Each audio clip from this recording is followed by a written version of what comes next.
So I reiterate here, the bill is dead. The story of this great city is about the years before this night. We are free! Hello! Welcome to a very special new episode of Hong Kong. We are on Zoom today because I have a very special guest we'll get to in a second. But Vivek, how are you doing, buddy? Hey, I'm very good. It's kind of cold in Hong Kong and no one's getting to move around town, so you're staying cold all day long, man. It's terrible. Yeah, so we live about 5 minutes away from each other, but we decided it's too cold for us to even see each other. So let's just do this over Zoom. Yeah, but we're blaming COVID for that one. We're like, oh, it's just COVID restrictions. I don't want to be that close to people. Who knows? We don't want to prove that we're doing anything illegal because you have people in your house. I have a dog, so I think more than 4 people in total is not okay. So exactly. I mean, we're playing safe.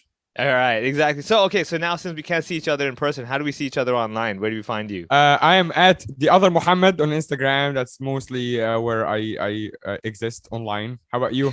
Me is just Funny Vivek, and you find that anywhere. Website, Facebook, Instagram. Not YouTube, though. Still not there.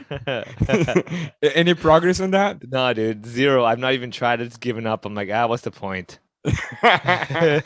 you have went far enough with the whole Facebook thing. Like you pushed your luck. Yeah, that now was really if you lucky, push YouTube, they're just gonna take away your entire existence. So now it's just that. greed. Yeah, this is just exactly. Greed. Yeah. What is with the beanie? Aren't you indoors? I am indoors, but I'm actually feeling cold. I've realized that the last few days have taught me that I've gotten old now. Like I literally wear a beanie at home. I'm like, I can't believe this is actually happening in my life. I've lost enough hair to keep my head warm anymore.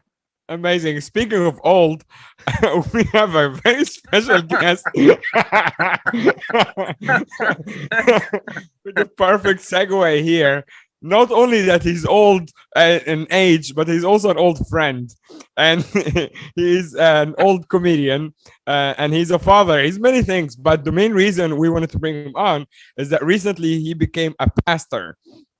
And we wanted to talk to him a little bit about this. Drew Fralick has been on the podcast before when Andy was on. Drew, how are you doing, buddy? Hey, I'm good. Well, I'm great now. Thanks for calling me old. I appreciate it. Yeah. We like to introduce our guests in the most respectful way possible and then take it from there. I feel like Andy's still on the pod with that introduction.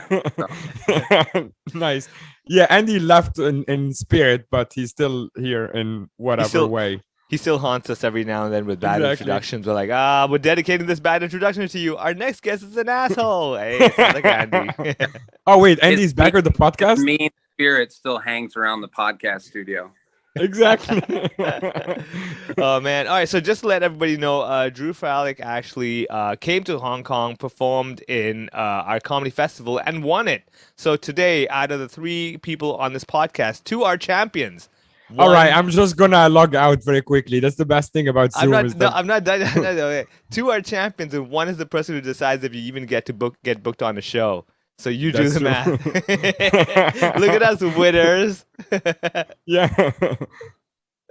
Drew, actually, this is a great way to start. Drew, you only did the Hong Kong festival. How many times did you do the Hong Kong festival?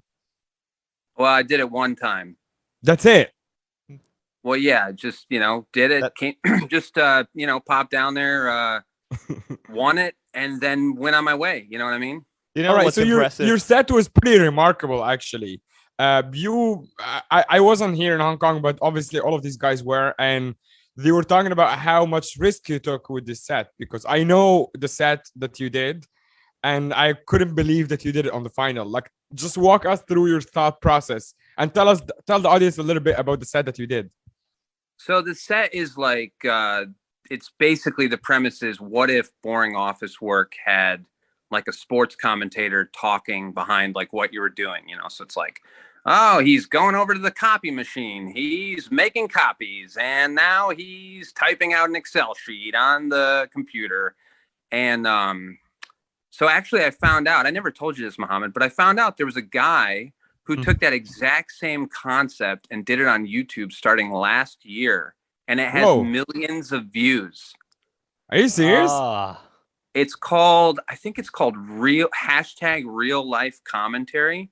It's What? literally the exact same thing. It's on YouTube. I looked it up. I was like, man, there's just nothing new under the sun. You know what I mean? Like, We should start putting that guy on blast. Just go in the comments and just like trash him, saying he stole it from Drew Fralick and stuff. he's a British guy. He's like absolutely killing it. He was a soccer commentator for like 2 decades in the UK. And then he took this concept and it blew up on YouTube. And then he saw your videos like, that's it. I'm becoming like, a comedian. So I did that set. So there's like a warm-up show, or let's see. There was a warm-up show with Gina Yashere the night before the final. And so I got to be on that show. So I did my set that I was going to do for the final on that show the night before. And it totally bombed. We were at this bar. Where does Jamie take the Is it hold on, Culture Club? Yeah, it should be either Culture Club, otherwise Champs. Was it the one where you go downstairs? Yeah, Champs. Jamie takes you to this bar, Right. and it's like a yacht club or something. I don't know. And then you do your set up there, right? It's like to really, I think the point of it is to like shatter your confidence the night before the final. So I went and did that set. I did I love that joke. I did that joke the night before, and it totally bombed. And I got off stage, and Jamie was like, "So what are you going to do for the final tomorrow night?" And I was like, "Well, I was thinking about doing that joke." And he was like, "I don't think that's a winner." And I was like, "Oh man." But yeah, he was wrong. So anyways, it all worked out. But yeah, it was. I mean, I'm fascinated by the risk you took with something like this. Like, what is going, like, clearly, especially if it bombed the night before as well. What made you think that no, I know what I'm doing? Arrogance. I don't know. I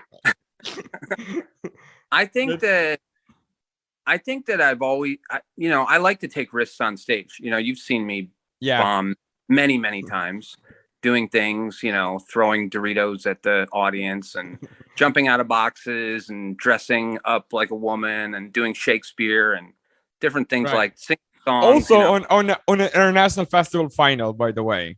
This is when the Drew's risk goes tits up, right? Because we were doing the Shanghai festival together. He's on the final. We're all terrified of him because he's Drew, and he walks up dressed up as Lady Macbeth with a wig and the dress and everything, and bombs for 10 minutes with material he has never done before ever. He's basically doing an open mic set on the final. And everyone's like, because we know Drew is like, he's going to turn it around. No, there was no turning around.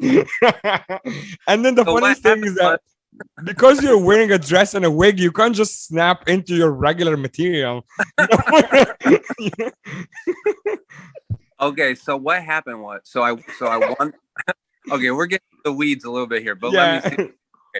So in 2015, I won the Hong Kong final, right? And then in 2016, we had the competition in mainland China, right? And so some of people listening to this pod, they might know Turner Sparks, right? Who was one of the comedians in Shanghai. And Turner had told me, like, you need to, he basically told me, like, you need to go big or go home, like, the next year in 2016.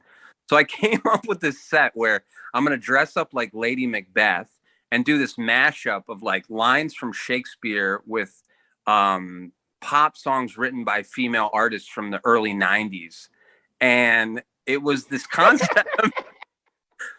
It was a good listen, the concept was solid. It was a good idea. It was just, it wasn't funny. That was the problem. It wasn't funny. I mean, it was like a performance piece, but everyone, it was a comedy competition. So, it was memorable, but I would have thought, like, after the previous year, learning that not taking advice led you to the champion. Like, why would you change your whole game mode and go like, oh, let me actually take advice this year and see what happens, and bam, you bomb. Yeah, I mean, I've never really taken, I take advice sometimes, but I should have just listened to my heart instead of Turner. What are you going to do? You know what I mean? It happens.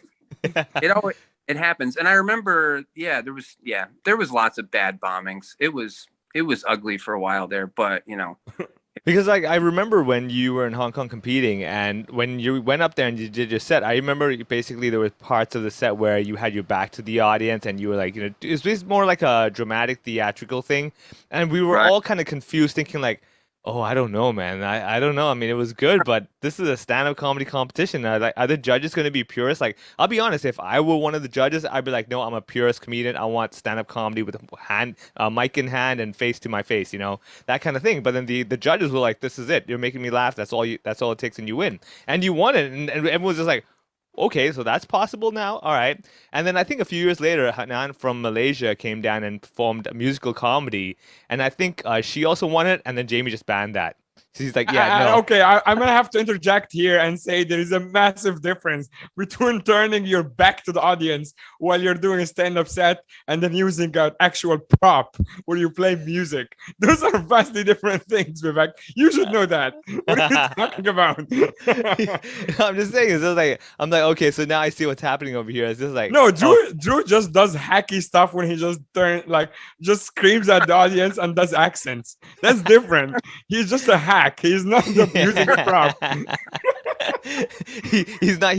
He's not trying to harmonize his punchlines. That's basically what you're saying. He's just selling it with energy. No, but the thing is the other comics, they always made fun of me. They're like, "Oh, you're so hacky," but it's just a different kind of hack. They're all hacky. Listen, all those guys, they're all hacky. Muhammad's hacky. There's nothing new. You know what I mean? Like, we're all. There's no new. You come up with like a joke idea, right? Like I had. Yeah. I'll give you an example I saw today. I'll give you an example from today. I had this joke like a couple years ago about what if Spider-Man were out in the countryside and there's no tall buildings, right? It's hilarious. Yeah, it's already funny. He's just shooting his web out into the cornfield, right? And I'm like, oh my gosh, this is a great idea. Oh, so funny. Aren't I such a funny, clever guy? Today, I'm sitting in a bar and I look up at the TV and what do I see? A Hyundai commercial, the exact same concept. It's just, there's nothing new. There's Spider-Man out in the middle of Iowa shooting his webs out into the middle of a cornfield or sorghum or something. And then he gets into a Hyundai and drives to the city. I mean, it's just, there's nothing new. We're all this podcast is basically Drew complaining about people stealing his ideas. What the hell, dude? Basically, I think what Turner meant by go big or go home is like, actually your ideas, don't just do it on stage, do it into a commercial or put it on YouTube, because it seems like your ideas are great and like everyone's putting it on some sort of screen and boom, dude, they're making millions. That's it. Yep, that's what I'm. Yeah. So I was doing some research about comedians and the religious comedians in particular, and I saw some people from the past, like Sam Kinison is the biggest example, when he was actually either a priest or a pastor before he started doing stand-up comedy. And you are the only one I know who went the other way around. I mean, you're never really a real comedian anyway, but you're dabbling. Right. But then you are now a pastor. How does that work? Yeah, so I'm not a real pastor either. That's the other part. Nice. Wait, is this part of your act now? It's like you come on stage with the certificate, like, all right, guys, this is it. All right, so let me back up a little bit. So I started doing comedy in China in like 2010. Now my day job, right? Because I can't support myself off of comedy, obviously. Wait, 50 RMB a month is not enough? Right, drink tokens from the bar in Wuxi. But so I was give that to your landlord. Did you ever have this bit? Someone had this bit about how the landlord does not take drink tokens from Hangzhou or whatever. Yeah. Your rent is due. Will you take the tokens from the Red Lion, please?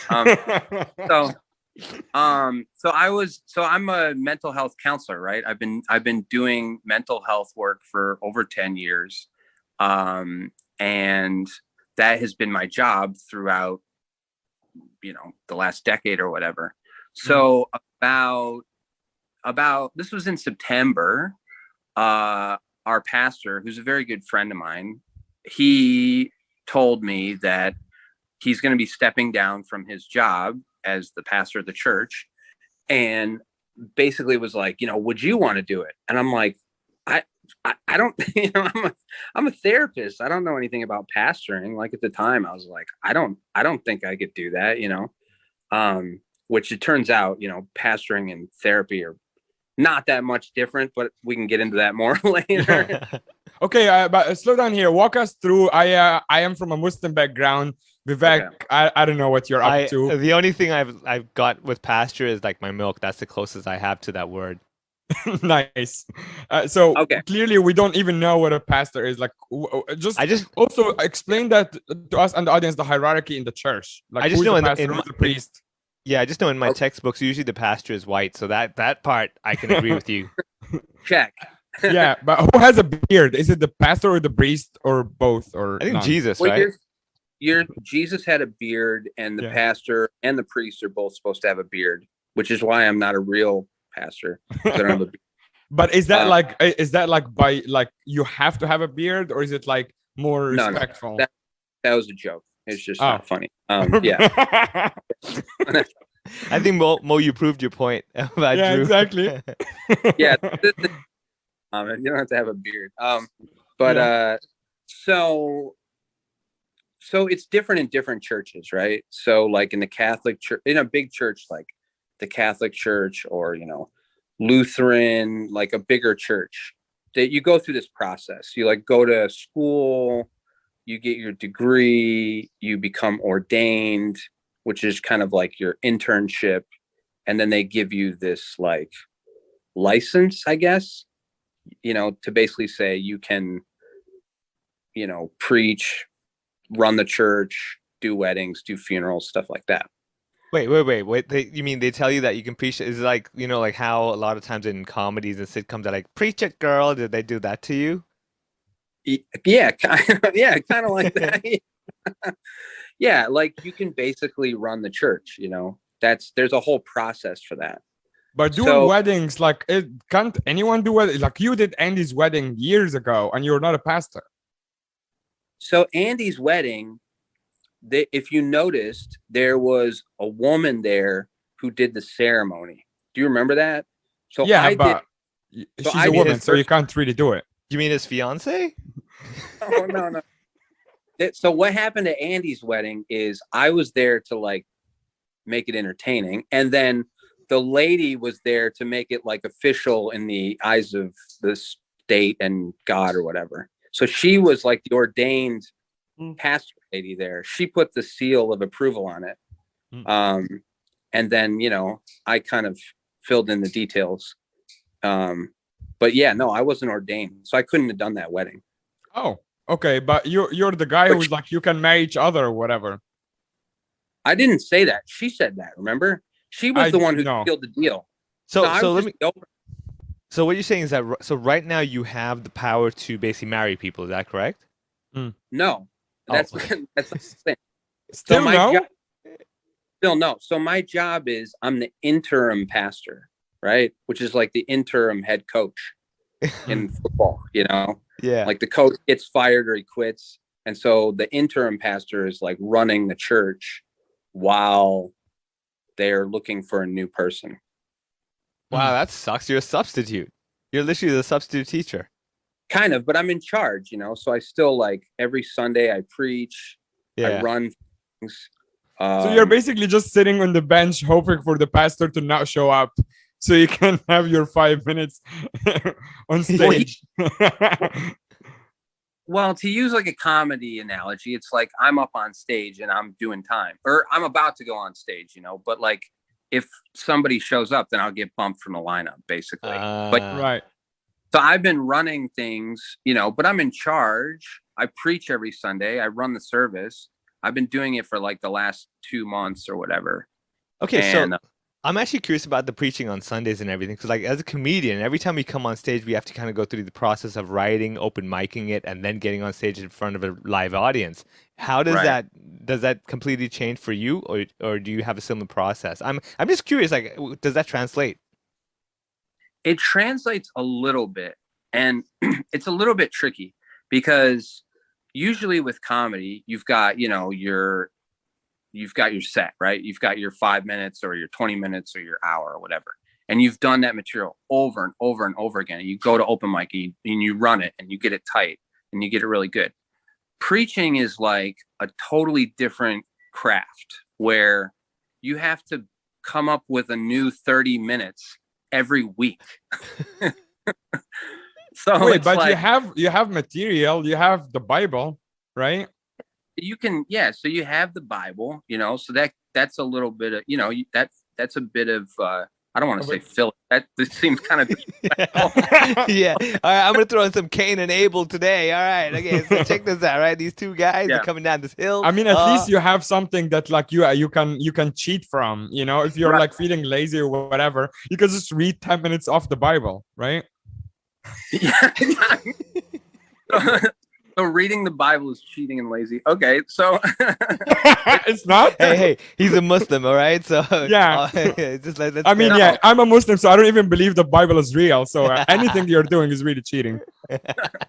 so the yeah, I mean that's true, right? It's a different form. So it's like you have the Bible, and then but you have to throw in some stories. You have to throw some, you know, you have to throw in some comedy because people, I mean, literally people, it's like it's yeah, people will just like fall asleep like while you're up there.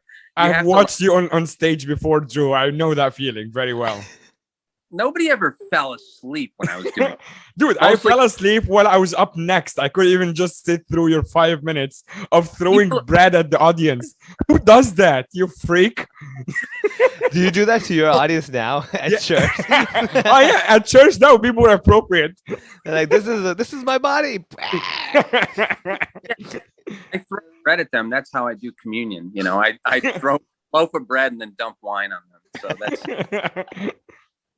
so you know, it's a different form, right? It's a different craft. It's like you have 1 week to prepare 30 minutes, and then you get up there and you're trying to make it funny and entertaining, but it also should be pretty clear. Usually you have like 1 point.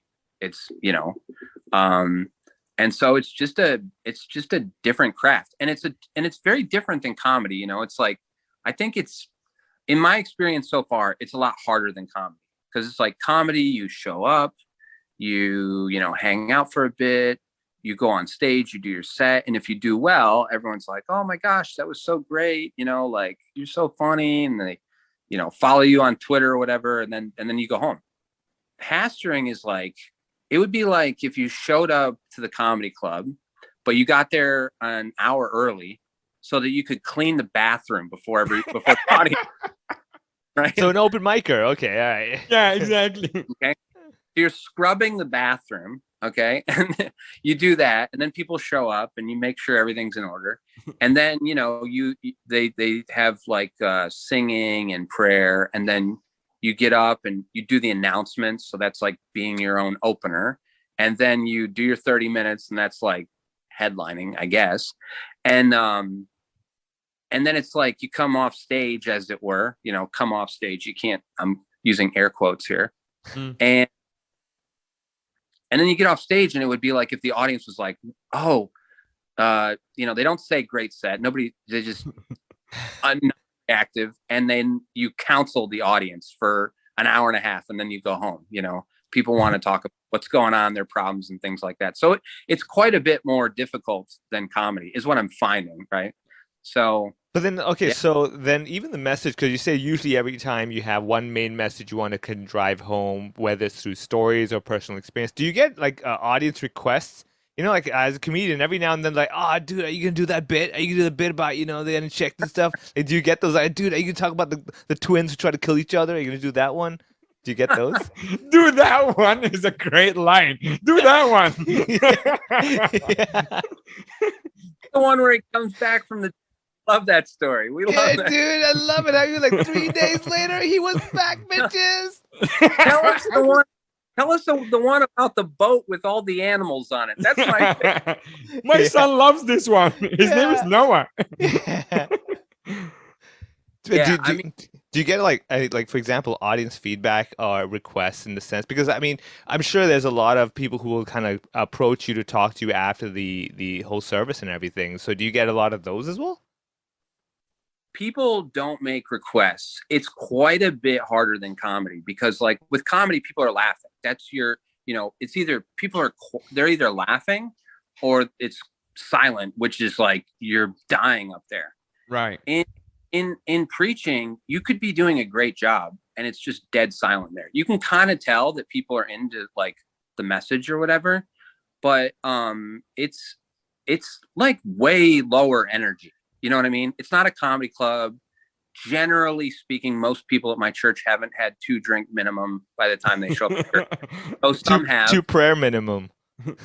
There are people who have shown up and they're like half in the bag. That's just how our church. No, okay. Here's a question: wouldn't you know that you're killing it if everyone is crying? Then you're like absolutely destroying, right? Because you're reminding them that they're all going to hell and stuff.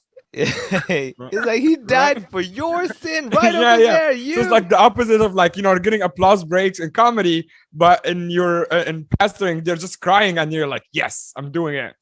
Well, you can start your own applause break. That's what I like to do.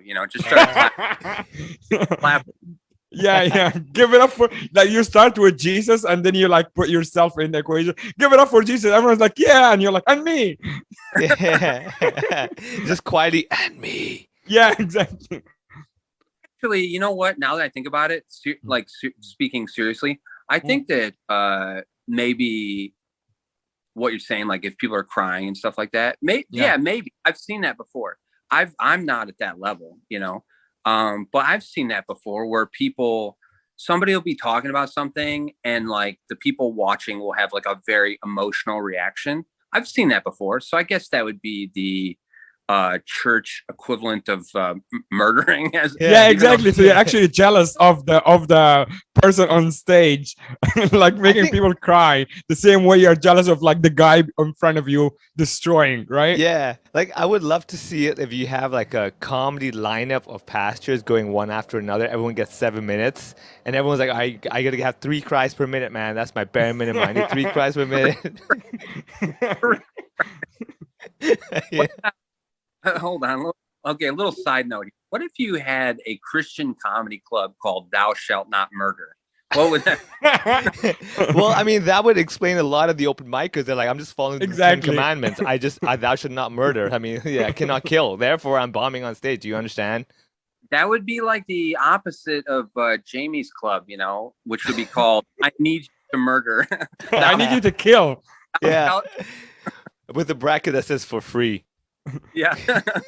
That is literally the name of doesn't he have a documentary about the club? Yeah, there was I think there was a documentary, I Need You to Kill or something, and they did feature the club as one of the interviewees. I think who made it? Tom Segura or someone who was here? Yeah, Tom Segura, 2 other guys, I forget their names now, but yeah.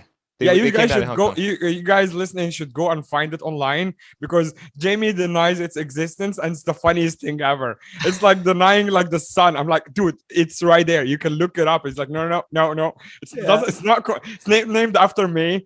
It doesn't make any sense. But Drew, I'm curious though. So you talking about how before all this stuff happened, even during the comedy days, you were doing a lot of like mental health therapy and stuff like that. Was this always an issue, as in like an interest for you, or someone around you had this problem and therefore you felt I wanted to do something about it, or did you yourself face this? Because what I found is that in comedy, obviously you meet all sorts of people, and regardless whether it's on stage or off stage, there's always that issue of the mental well-being or this guy's a bit quirky. Has it always been an issue of interest to you? What's that? Mental health? Yeah. Yeah. I mean, that's always been a big interest of mine. My thing is I love to just talk to people. So therapy to me always appealed. I've been to therapy twice myself. I went my first time in 2011, and then I went again actually when we moved back from China. We moved back 4 years ago, so I went to therapy for like half a year. There was just a lot of stuff to work through when we made that move back to the US. So I've been through the process. I'm familiar with the process. I've seen it help so many people, and I love to just talk to people and hear their stories. And you're not always necessarily able to like help people per se, but if you just give them space to talk and be non-judgmental and listen to them, a lot of times people can just figure out whatever is going on their own. So But yeah, it's always being non-judgmental is it's so opposite of being a pastor. so that's what people think, right? Like there's a lot of really toxic religion out there.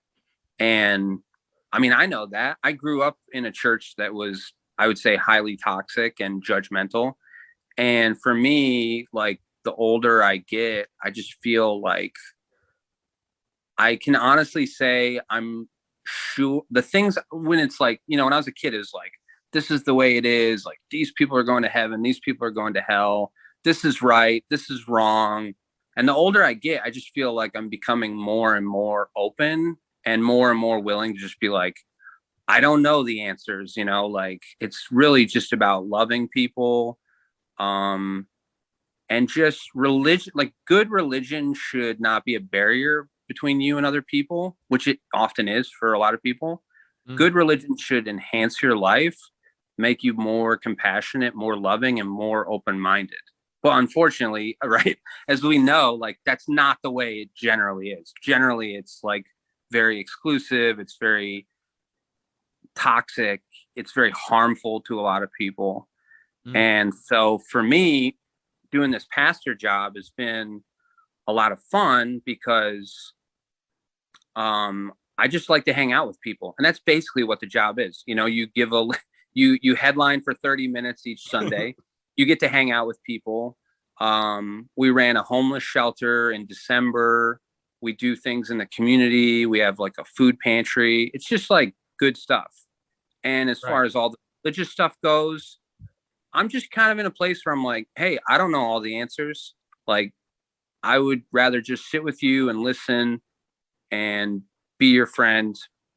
And that's it. You know what I mean? Like, that's kind of where I'm at. So I guess maybe that makes me like a bad pastor or a bad Christian. I mean, I think my question is more about like, don't you feel the responsibility of the pressure, because you are admittedly saying I don't have all the answers, but imagine someone whose kid is sick or whatever, and they want you to pray for them or something, and you're like, I don't know, but you're like so desperate. Yeah, you can pray for them, but it's one thing I've learned in counseling is like, you don't have the answers. I mean, in counseling, I've sat with people who are dying. I've had clients that, we were doing counseling sessions. They knew they would be dead soon. I knew they would be dead soon. Like we both knew it. There was nothing we could do about it. And it was almost like essential. Like you had to just say, I don't know. I can't fix your problem. And I think the trap that a lot of pastors get into is they feel this pressure, like I have to fix your problem or I have to have some good answer for you. And so out of that pressure, they say things that really, they can't really guarantee it. Like I had a person last week after service who wanted to talk to me about suicide. So it's better to just sit with somebody and listen to them. And at the end of it, be like, look, this is what the Bible says, or this is what I've heard, but I don't know. There's room for mystery. There's room for uncertainty. There's room for doubt. I think all those things are really healthy things. Like you have to have a healthy amount of doubt, I think, in any religion or belief system. If you don't have any doubt, isn't that sort of like, that's sort of, what is that, brainwashing? That's kind of like the definition of something unhealthy, right? Yeah. Like I think that a lot of that can actually translate into the comedy world, where you have certain people going on stage week after week and you're like, I do not realize this is not working. Like, no, I'm good. I think I'm awesome on stage. You're like, what's going on? I'm confused. So I think I can see that. So, okay. So coming back to this whole mental health thing, is that what you're realizing now, honestly, and what you said earlier on, is that you actually enjoy listening to people and basically just hanging out and talking, right? But have you found that the type of people you're meeting now, are there any overlaps back in like the comedy world? Like I'm sure, like, comedy days, it's all more lighthearted, fun, and everyone's a bit wacky in their own way. But do you notice, like, for example, now you're like, wait a second, this is making me see a lot of patterns I used to notice before amongst comedians where, amongst comedians where, Hold on a second. I think that person actually has a problem. I never realized that until now. I've been talking to people in general. Do you see a lot of that? Yeah, I mean, in fairness, I realized that years ago when I was at Kung Fu Comedy. I mean, I know I'm not. It sounds like a joke, but really, it's not. Like the truth is like Kung Fu Comedy, which was the big club in Shanghai before it got shut down. Kung Fu Comedy was sort of like this light, right? That and people were attracted to it. You know, we'll say like a moth to the light. There was a lot of people that came to that club that had different mental issues, or they were going through some sort of personal crisis or things like that. I'm talking audience members and comedians, right? It was a place where people knew if you went there, you could find community and you could find, it was like a place to be. And so even back then, when I was like in grad school and during the day learning about, you know, depression, anxiety, and drug abuse, I was like learning that during the day and then going to the club at night. And I'm like, oh, look, there's that thing they were talking about in class, you know? So it's really a church and a comedy club are very similar in that way. They attract a certain kind of person for sure. There is similarities. Yeah, we just don't get tax reductions. That's the big difference over there. That's right. That's right. Okay, here's a flammable question for you that might get you fired out of the church. I'll be fired in a few weeks anyways. Go ahead. What's your comment on the Pope's? He got into some kind of shit recently for saying that people who have pets are selfish, and people who choose to not have kids and have pets instead are selfish. And that basically made headlines about people. Obviously, the main comments were like, "What do you know when you choose to not have kids?" Like that's not, and that doesn't make any sense. Kind of hypocritical. But also people just like in general did not accept. A lot of people were not happy with his comment. Do you have any comment on this? So the comment is having pets is selfish and you should have kids. Is that Right. what he said? Yeah, having pets instead of having kids is selfish. Yeah. Yeah, I mean, man, if you don't want to have kids, you shouldn't have kids. Like I have 2 kids.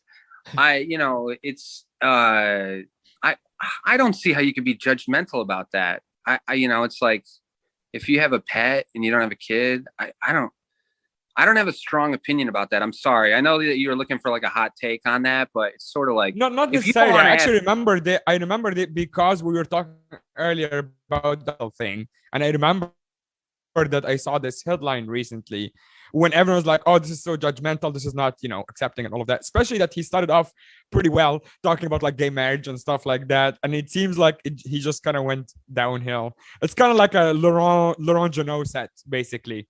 Started off really hot, and then like at the 4-minute mark, as Joe Schaefer called it, the crushing gag. yeah, I that is a weird trajectory, right? To like be you start out promoting human rights and then you end up like bashing on dogs and cats. I don't know how you end up there. Maybe he ran out of material. He only had like Hey, 30 minutes a week, man. That's not easy. Hey, something's gonna flame somebody if you're doing 30 minutes every Sunday. Yeah, if you talk for 30 minutes every week, you're gonna say something eventually. It's gonna get you fired. Actually, this I had an earlier question about the 30 minutes thing, because you were saying that you have to keep people engaged and kind of like come up with 30 minutes. So are these stories mostly like, do you use personal stories more, or do you just like, do you recite stuff, not necessarily read from the Bible or whatever, but you talk about like historical events or stuff that's like more, from Jesus' story or whatever?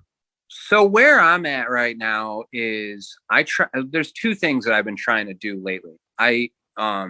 The first thing is I tell some of my own stories. I have like so many stories from living in China and all the crazy things that happened over there. And now, we haven't even gotten into the fact that I moved to Detroit, which is like, it's like China in a lot of ways. Like there's all kinds of crazy things. Maybe that's another episode, but, so I try to use my own stories and even sometimes I'll use material from before and like kind of rework it and use it to make a point. But the second thing is like whenever I start to talk about mental health, it's like people's ears just perk up, because I mean, I know it's probably similar in Hong Kong right now. The mental health crisis in America right now is just like it's crazy, you know? And so when you start to talk about things like that, people just, you know, immediately perk up. They want to hear more about that. And those are the two things that I've been leaning on. Yeah.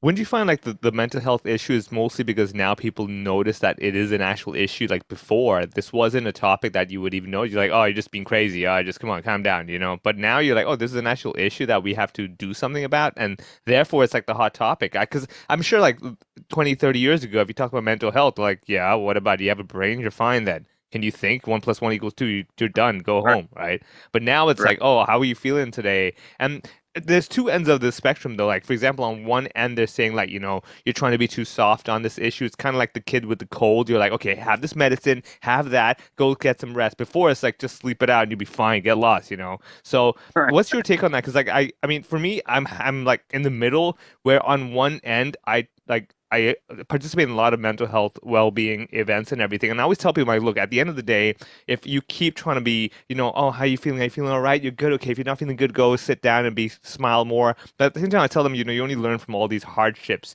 So even with comedies, like the more you go on stage, the more you suffer, the harder you get where you're like, okay, I'm fine with this. I can live through this pain. But if you're only performing to, let's say, friends and family who are always there to be supportive, the moment you go to a strange neighborhood, you're like, I don't know what to do. I'm have an issue. What's your take on that? The balance between like, you know, coddling and also just like, well, deal with it. Yeah, I'm probably exactly where you're at, Vivek. It can go too far in both directions. So like, you know, 30 years ago, lots of things weren't talked about and a lot of people suffered and, you know, it was sort of swept under the rug and not talked about. Now, you know, now it's like, is it excessive at times? Is there times that, you know, maybe somebody's in therapy and it's like, okay, you know, you've been doing this for a year or two and it's like, it's time to kind of like move on, you know, like you need to put the work in and like work through whatever's going on and like move through it. Like therapy in my mind shouldn't last for, you know, your entire life. I mean, maybe in some rare cases, but generally speaking, when I see somebody, I try to see them in a few months or maybe at the most like 6 months or a year. Because if it's taking longer than that, then I would start to ask the question like, okay, what changes are you making? What, you know, it's a two-way street.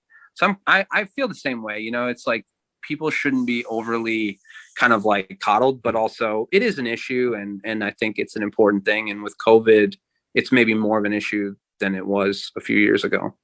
All right. So just let everybody know, speaking of counseling and stuff, we're down to the last minute of our session. Okay, I actually have something. I want to do that on the free episode, not on the Patreon.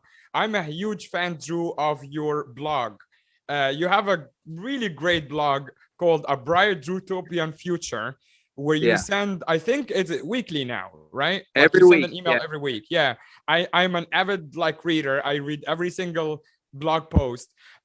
You basically have three things. You have religion, comedy, and mental health or psychology. Right. And just talk to us a little bit. I mean, obviously this is you plugging the blog, but also tell the listeners a little bit about your how do you create it, because it's really quite something. It's basically a lot of short stories, a lot of sometimes seem to be random ideas, but they're really well thought out. So just tell us a little bit about the blog and how do people find it. Yeah, so if you want to check out the blog, it's Drew Fralick, FRALICK.com. It comes out every Friday. And there's 4 topics that I go over: religion, mental health, comedy, and culture. And in every blog post, you'll find probably all 4 of those elements in each one of them, but each blog post has like a specific focus. So I'll be like, this week, the category is religion. You know, last week the category was comedy, and it's just short stories that I come up with. It's different things that I encounter in the counseling world. It's stories from China and Detroit, and also just like, you know, funny ideas, things I need to like get off my chest or whatever. But it's kind of written in a way that it's not really like a journal, like my journal online. It's more written so that people can read it. So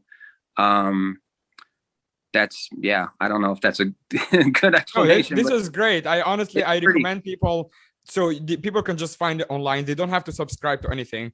I No, recommend it's people free. to just like check it out, check out a couple of posts. I think you'll really enjoy it. And obviously, if they want to be updated with the new post, they can just sign up for the newsletter. Is that correct? Yeah, and what I like to say, like going back to the religion thing, is like I like to say that it's like too hot for Christian radio. That's my tagline. Like, for example, this week the post was about an art piece. This like a church pew that forgives racism, and it's like talking about the topic of racism. But then, like last week, the blog topic was aliens are excavating the destroyed ruins of Earth, and the only thing they find left on Earth are fake titties. It's like it's all over the map, right? So one week I might be talking about Jesus. The next week it's about fake titties or some crazy story from China. It's not uptight, is what I'm trying to say. You know what I mean? Pretty low. It's very entertaining, nevertheless. As I said, I recommend people to check it out. Drew, thank you so much for coming on. We know we're keeping you late. You're in Detroit, we hope you have a good night, and we'll speak to you soon. Thanks, buddy. Thank you, guys. Cheers.